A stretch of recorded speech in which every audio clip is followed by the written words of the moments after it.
In the autumn of 2011, a peculiar ad appeared in the local paper of Aldridge, a small town known for its quaint shops and an unusually high number of unexplained phenomena. The ad was for a newly opened inn, the Whispering Elms, promising a stay filled with the hauntingly good night tales. Interest peaked among locals and tourists alike, drawn by the inn's promise and the town's eerie reputation. The protagonist of this tale is James, a freelance writer with a penchant for the supernatural. He was among the first to book a stay, drawn by both the prospect of new material for his blog and his own curiosity about the unexplained. Upon arrival, the innkeeper, a sharply dressed woman named Mrs. Blackwood, greeted him with a knowing smile. "Welcome, Mr. James. I've prepared your room personally. We have a special event tonight, an exclusive for our guests," Mrs. Blackwood said, her eyes twinkling with a mixture of mischief and secrecy. That evening, James joined a small group of guests in the inn's dimly lit parlor, where Mrs. Blackwood began the night's entertainment. Each room comes with its own story, a true account of its past occupants, she announced in a hushed tone that sent shivers down James's spine. She handed out old, leather-bound journals to each guest, including James. "You'll find the stories of your rooms within these pages. Read them at your own risk." James's room, number 7, was at the end of a long, narrow corridor that creaked with every step. The journal described it as once belonging to a young woman named Eliza who had vanished without a trace one stormy night. Intrigued, James sat down to read the detailed entries Eliza had written. They told of whispered voices in the dark, cold breezes with no open windows, and shadows that seemed to move against the laws of light. As the clock struck midnight, the soft patter of rain began against the window pane, mirroring the stormy night of Eliza's disappearance.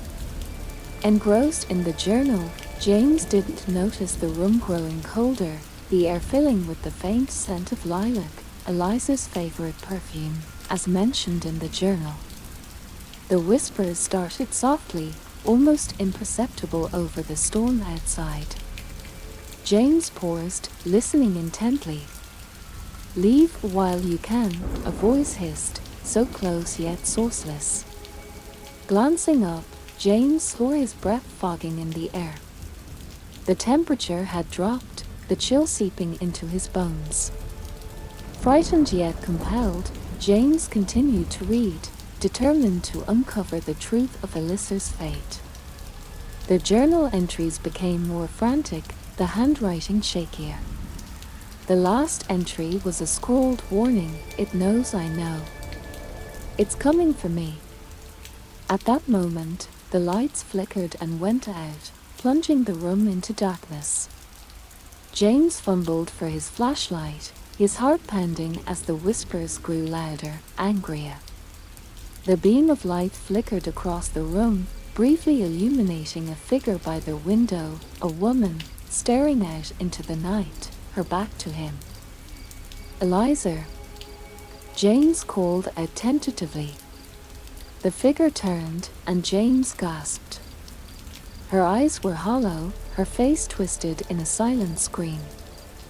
Then, as quickly as she appeared, she vanished, leaving James alone with the pounding rain and the echoing whispers.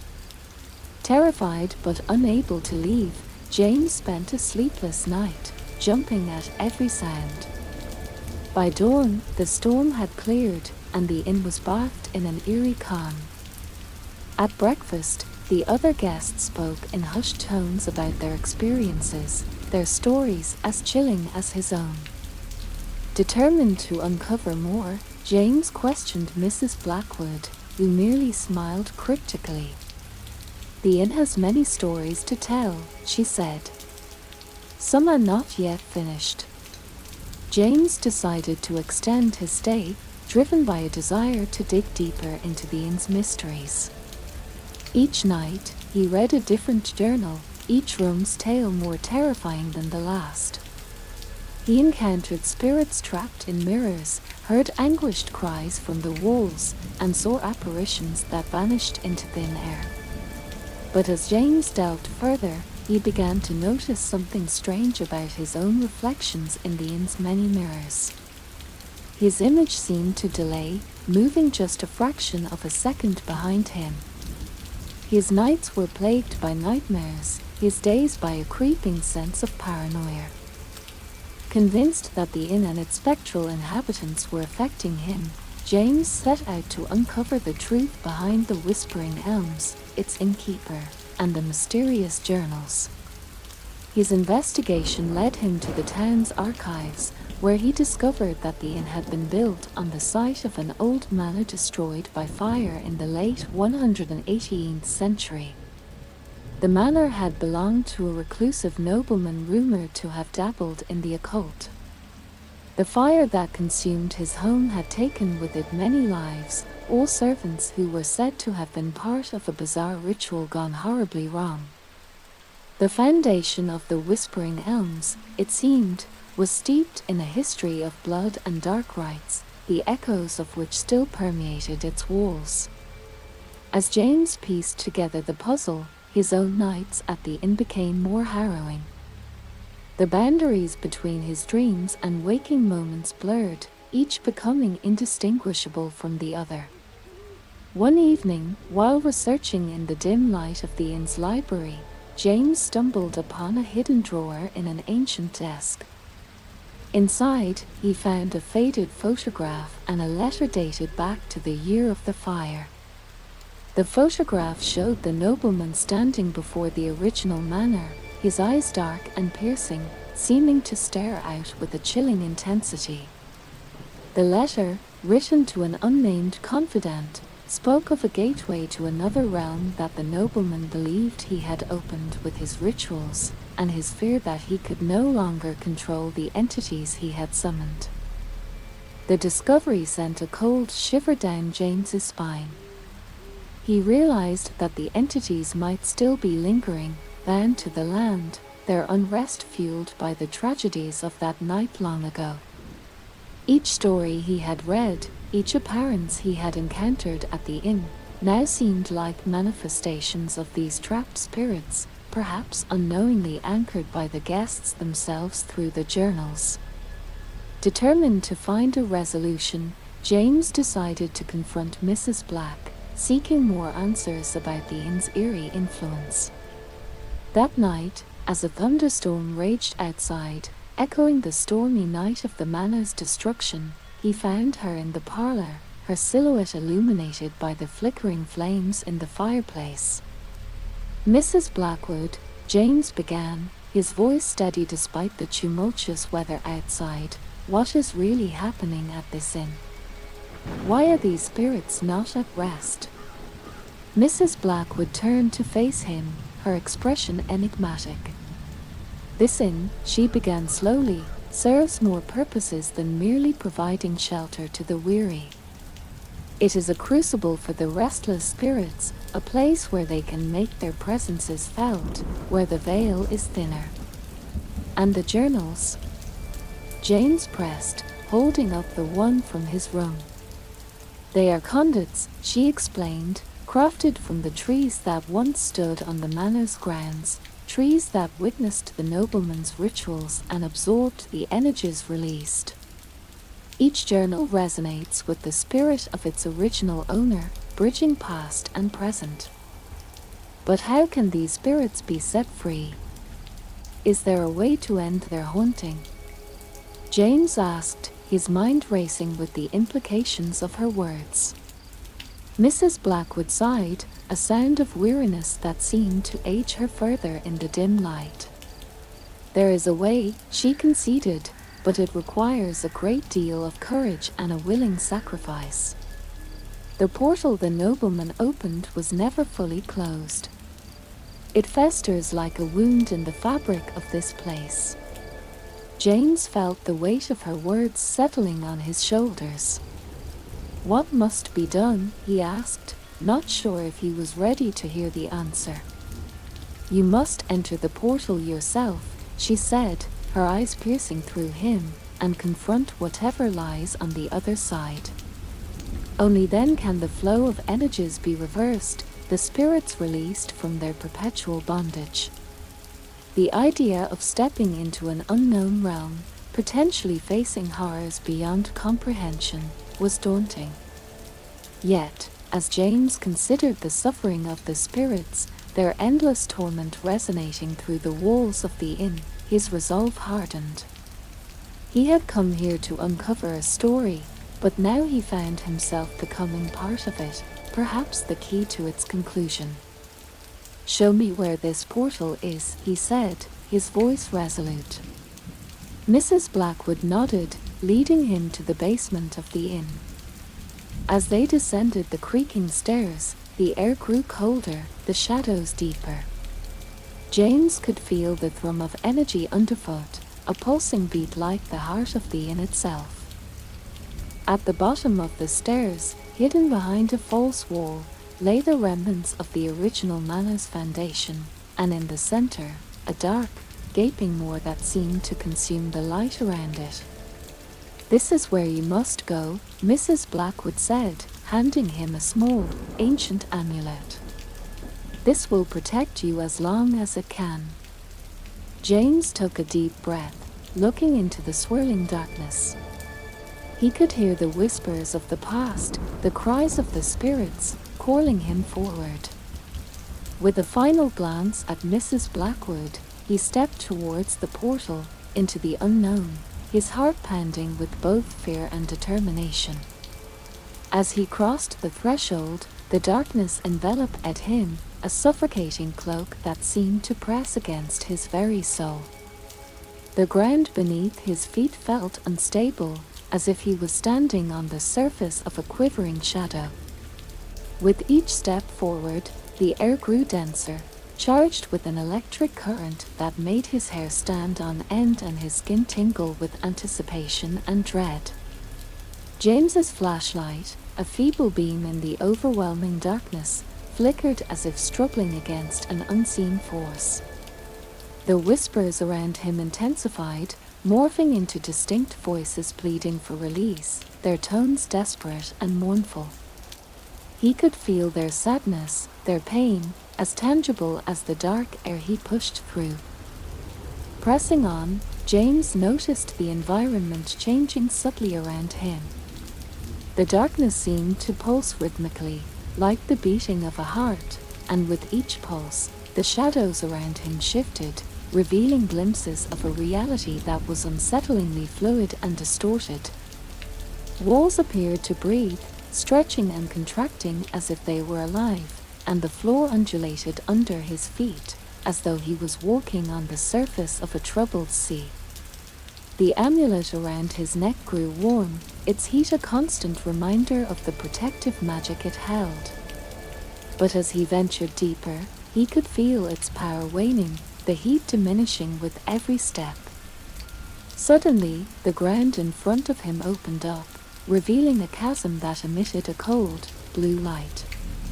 The light was oddly mesmerizing, drawing him closer against his better judgment. Peering into the abyss, James saw images flashing within the depths, scenes of the nobleman performing his dark rituals, the creation of the portal, the tragic fire, and the endless years of sorrow and torment that followed. It was here, James realized, that the boundary between worlds was thinnest, a tear in the fabric of reality that the nobleman had unwittingly made worse. And it was here that he needed to repair that tear. Gathering his courage, James took a deep breath and recited a chant Mrs. Blackwood had given him, words that felt ancient and powerful as they left his lips. The air vibrated with the force of his voice, and the blue light in the chasm pulsed in response, growing brighter with each word. As he reached the climax of the chant, the amulet blazed with heat, so intense that it burned his chest, yet he did not stop. The ground shook, the chasm widened, and from its depths, a surge of energy erupted, enveloping James in a blinding light. When the light receded, James found himself standing in the same basement, but the atmosphere was transformed. The oppressive darkness was gone, replaced by a soft, calming light that seemed to emanate from the walls themselves. The air was fresh, free of the heavy sorrow that had once filled it. He felt a sense of peace settling around him, and the whispers of the spirits, now quiet and serene, were like a gentle breeze that whispered thanks before fading away entirely. James staggered back upstairs, each step lighter than the last, feeling as though a tremendous weight had been lifted from his shoulders. Mrs. Blackwood met him at the top of the stairs, a smile of relief and gratitude spreading across her face. "You've done it," she said softly. "The spirits are at rest, and the portal is sealed." James nodded, exhausted but satisfied. He had come seeking a story, but he had found a purpose instead. He knew his life would never be the same, that he had touched something profound and eternal. As he left the Whispering Elms that morning, the sun rising in the clear sky, he felt a change in the air, a new beginning. But the world was vast, and mysteries abounded. His journey was far from over. There were more stories to find, more shadows to explore, and he was ready to face whatever lay ahead, armed with the knowledge that sometimes the darkest tales held the most truth. James's return to the city was uneventful, but the quiet did little to ease the echo of whispers still ringing faintly in his ears. As he drove, the landscapes changed, but the shadows cast by the setting sun seemed to flicker with an unnatural persistence. He knew he had closed a dark chapter at the Whispering Elms, yet the feeling of something unresolved clung to him like a cold mist. Back at his apartment, surrounded by the familiar clutter of his living space, James found himself unable to settle. The objects around him, once comforting in their everyday mundanity, now seemed to hold a latent energy, as if his experience had heightened his awareness of a world just beneath the surface of the ordinary. That night, as he tried to sleep, the barrier between sleep and wakefulness thinned. His room seemed to breathe in the darkness, and the corners filled with deeper shadows that pulsed with a silent, rhythmic beat, like a heartbeat he felt with more than just his ears. Each time he drifted towards sleep, a chill would pull him back, as if cold fingers brushed against his mind. Driven by a restless energy, James began to write. His words poured onto the page, not just recounting his experiences, but weaving them into the fabric of larger, more unsettling narratives. He wrote of doors once opened that might never be fully closed, of whispers that spoke from the shadows, of eyes that watched from mirrors not yet covered. Days passed in a blur of writing and restless nights. His blog posts began to attract a broader audience, drawn in by the authenticity of his fear and the compelling darkness of his stories. But as his readership grew, so did the peculiar occurrences around him. Objects in his apartment moved when he wasn't looking. Books would fall from shelves, their pages open to texts on ancient rituals and spiritual disturbances. His electronics flickered with interference, and his phone would sometimes ring with no one on the other end, only a static that seemed to whisper his name. One evening, while researching local legends that might explain his ongoing experiences, James received an email with no subject from an address he didn't recognize. The message was brief: "You have opened doors you do not understand. Meet me at the old bridge outside of town at midnight. There is more you need to know." Compelled by the same drive that led him to the Whispering Elms, James decided to go. The old bridge was a place locals avoided after dark, rumored to be haunted by the spirits of those lost to the river below. As midnight approached, the air grew thick with fog, muffling the sounds of the night and cloaking the world in a heavy silence. James arrived at the bridge, the structure looming ominously before him, its steel girders swallowed up by the darkness on either side. Waiting in the center of the bridge was a figure, cloaked in shadow. As James approached, the figure stepped into the moonlight, revealing herself to be an elderly woman with piercingly clear eyes that seemed to reflect the moonlight. "You have questions, James," she said, her voice resonant with a timbre that suggested knowledge of things beyond the ordinary. "Yes," James replied, his voice steady despite the chill that danced down his spine. "About the doors I've opened. About the shadows." "The doors you've opened can be closed," the woman said, "but the cost is steep, and the journey is longer and darker than you know. The shadows you see are drawn to the light you carry, they seek to extinguish it." She handed him a small, leather-bound book, its cover plain and unadorned. "This will guide you, but the path is yours to walk. You must go deeper into the shadows if you wish to control them, to understand them." James took the book, its weight in his hands both comforting and terrifying. As he opened it, the pages seemed to glow faintly in the moonlight, filled with writings and diagrams that pulsed with an ancient power. The woman turned to leave, her figure blending into the fog. "Be careful, James," she called back. "Some shadows move when you look away, and some stare back when you dare to look." Left alone on the bridge, James felt the weight of his task settling around him. With the mysterious book in hand, he knew his next steps would take him further into a world where the boundaries between reality and nightmare were perilously thin. The whispers of the past were not just echoes, they were invitations and warnings alike. As the fog enveloped him, obscuring his path back to the car, James stepped forward, into the darkness, into the unknown, his heart pounding with a mix of fear and resolve. The journey ahead was uncertain, and the night was deep and full of terrors. Armed with the ancient book and a grim determination, James delved deeper into the realms of the supernatural. Each page of the mysterious tome provided insight and incantations, which seemed to act as keys unlocking further layers of reality that twisted and darkened around him. The more he read, the more the line between the physical world and the one lurking beneath it blurred, causing unsettling occurrences to become a daily ordeal. The shadows in his apartment grew thicker, more assertive, and began to manifest even during the day. Whispering voices called out from corners, pleading or threatening by turns.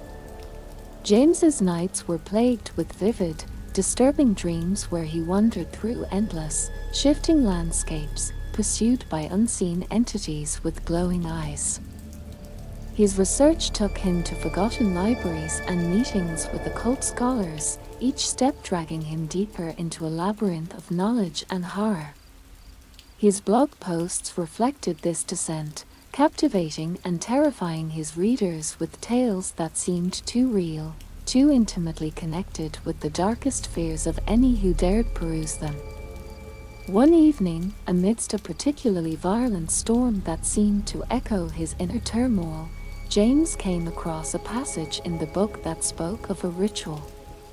This ritual promised not only to close the doors he had inadvertently opened, but also to bind the shadows that pursued him relentlessly. However, the text warned that the cost would be great, perhaps the ultimate sacrifice. Determined to end the nightmare, James prepared for the ritual. He gathered the necessary artifacts, each a relic steeped in dark history and surrounded by an aura of dread. As the storm outside reached its crescendo, he began the ritual in the basement of his building, a place he had determined was a nexus of spiritual energy. Chanting the ancient incantations, James felt the air around him charge with power. The shadows swirled and thickened, forming into tangible forms that writhed and twisted around the edges of the light cast by the candles that formed the ritual circle. The wind howled like the cries of the damned, and the building itself seemed to shake to its foundations. As he reached the climax of the ritual, a profound silence fell. The shadows drew back, coalescing into a single, immense figure that stood at the boundary of the circle. It was a creature of utter darkness, its eyes like deep voids that threatened to swallow not just light but sanity itself. "You seek to bind us," it spoke, its voice a cacophony of whispers, "but do you comprehend the price of such a binding?" James, his resolve faltering, nodded. He understood all too well that dealing with such forces could cost him more than he could possibly imagine, perhaps even his soul. The figure watched him, an inscrutable presence at the edge of reality. "Proceed," it hissed, and the room filled with the sounds of the storm once more, thunder pealing as if in judgment. With a trembling hand, James completed the ritual, speaking the final word that seemed to echo endlessly in the confined space. A brilliant light exploded around him, blinding and pure. The force of it threw him to the ground, and he felt a searing pain as though his very essence was being torn from him. When he finally regained consciousness, the basement was quiet. The candles had burned down to stubs, and the shadows had retreated. He felt a profound weariness, but also a sense of peace that had eluded him since his journey began. The book lay open beside him, its pages now blank, the knowledge it had contained seemingly sacrificed along with the shadows. James climbed the stairs back to his apartment, each step lighter than the last. He felt as if he had awoken from a long, oppressive dream. The apartment was bright, the morning sun streaming through windows that no longer showed the faintest trace of unnatural darkness. In the days that followed, James found that the hauntings had stopped. His sleep was no longer troubled by nightmares, and his blog, while still popular, took on a new tone. He wrote now of closure and the lessons learned from peering too deeply into the abyss. But deep down, James knew the shadows weren't gone, they were merely at bay, their whispers silenced temporarily. He kept the blank book as a reminder of the costs and responsibilities that knowledge brings. For he understood now that in the world of the supernatural, every answer came with a price, and every light cast a shadow. As he resumed his life, more mindful of the thin veil between worlds, James was cautious, for he knew that the day might come when the shadows would whisper once more, calling him back to the darkness that was never truly defeated, only restrained. Months passed, and life returned to a semblance of normalcy for James. The eerie calm that had settled over him after the ritual was like a balm, soothing away the jagged edges of his harrowing experiences. He wrote, he lived, but deep down, he always felt the pull of the unseen, a subtle but constant reminder of the night he stood at the crossroads of realms. Yet, the peace was not to last. It started slowly, a feeling of being watched, a fleeting shadow in the corner of his eye that vanished when he turned. Then, the whispers returned, soft and insistent, seeping through the cracks in his resolve. James's nights became restless again, his dreams filled with visions of the dark figure from the basement, its void-like eyes boring into him, a silent accusation or perhaps a summoning. Driven by a growing unease, James returned to his writings, delving deeper into the lore of shadows and portals, his research taking him into darker corners of knowledge. He discovered ancient texts speaking of cycles, of doors that were never meant to be closed completely, merely paused, their locks timed to the great cosmic clock unknowable to human minds. One rainy evening, as the wind howled like the chorus of the damned outside his apartment, James stumbled upon a revelation in a dusty tome forgotten by time. The ritual he performed was not meant to end the haunting but to renew the barriers, a temporary measure until the cycle could start anew. The shadows he thought he had banished were merely biding their time, gathering strength for their inevitable return. Panic gripped James as he realized his mistake. He had not ended the curse, he had only extended its reach, given it time to grow stronger. He rushed to the basement, the site of the ritual, now feeling like a grave of his own making. The air was thick, charged with a waiting tension, as if the building itself anticipated the return of its hidden guests. As James descended the stairs, the lights flickered violently, a strobe of lightning framing his descent into darkness. The basement door slammed shut behind him with a thunderous boom, the echo of its closure a final note to the freedom he had briefly known. He was in the heart of the house now, the air around him vibrating with the whispered promises of the shadows. They were clearer now, more articulate. "Welcome back," they hissed, a chorus of voices that were no longer just whispers but clear, taunting speech. James's flashlight flickered out, leaving him in oppressive darkness. He felt the cold fingers of fear grip his heart as the shadows began to materialize around him, their forms more defined than ever, their malice no longer constrained. "We are complete now," the dark figure emerged from the shadows, its presence overwhelming.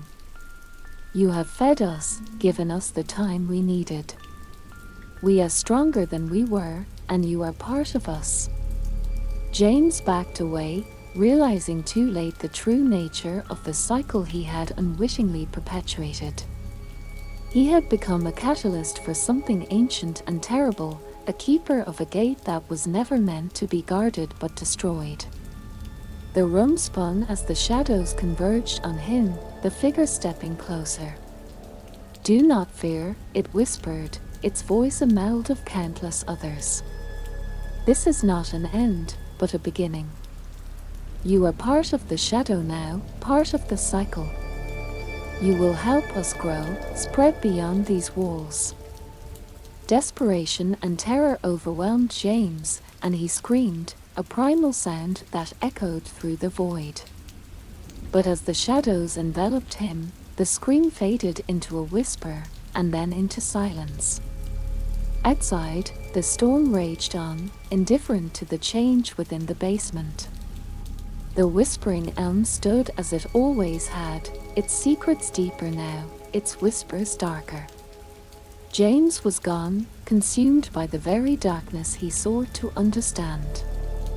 But his story remained, a chilling tale of curiosity and courage, of light and shadow, and of doors that should never be opened. And somewhere, in the echoes between worlds, the cycle prepared to begin anew, waiting for the next curious soul to challenge the darkness, continuing the eternal dance between the veil of reality and the abyss beyond. In the aftermath of James's disappearance, the air around the whispering elms grew heavy with unspoken fears.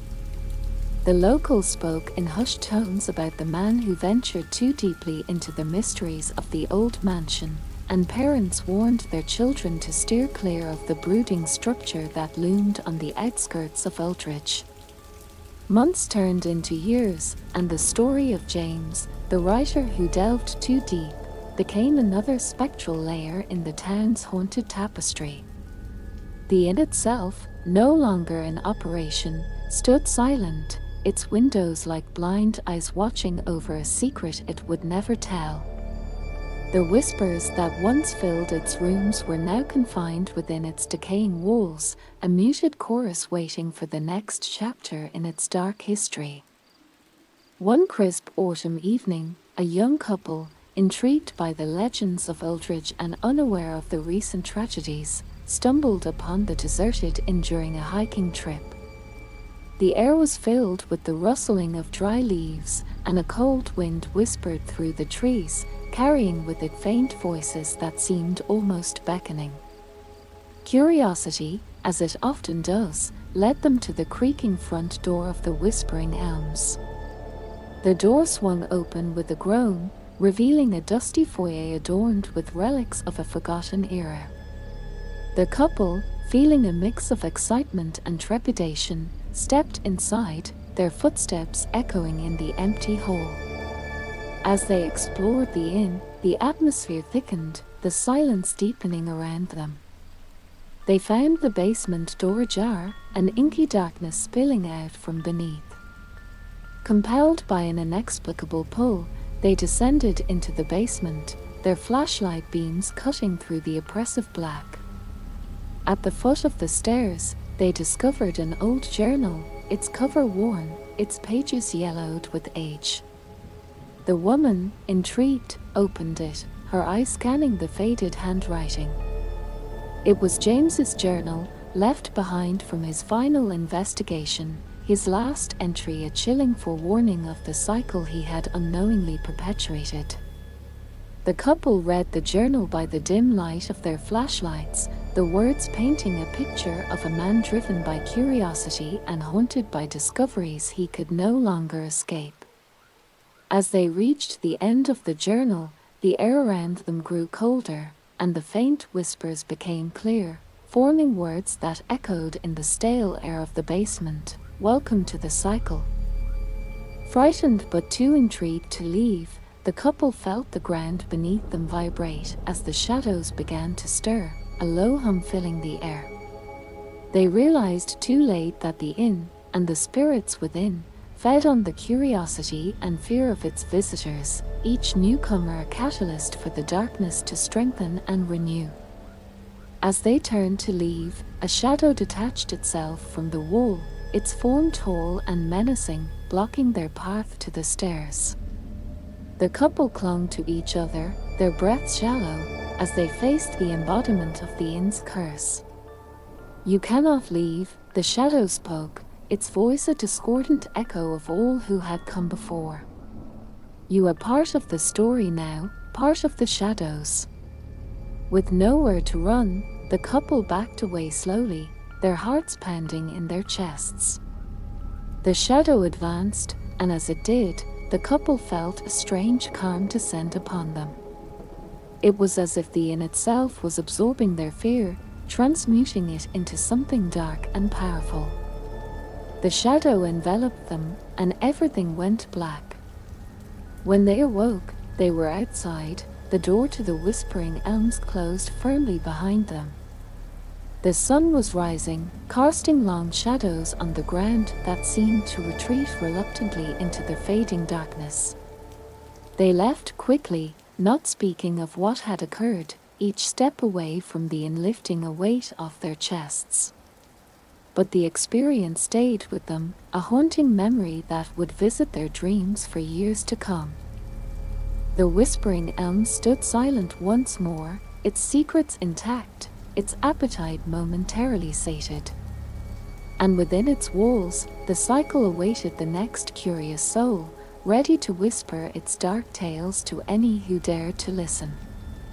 Thus, the legend continued, a chilling reminder that some doors, once opened, beckon us into shadows that stretch far beyond the reach of light. In Uldridge, the past wasn't just alive, it was hungry, and the Whispering Elms was its lair.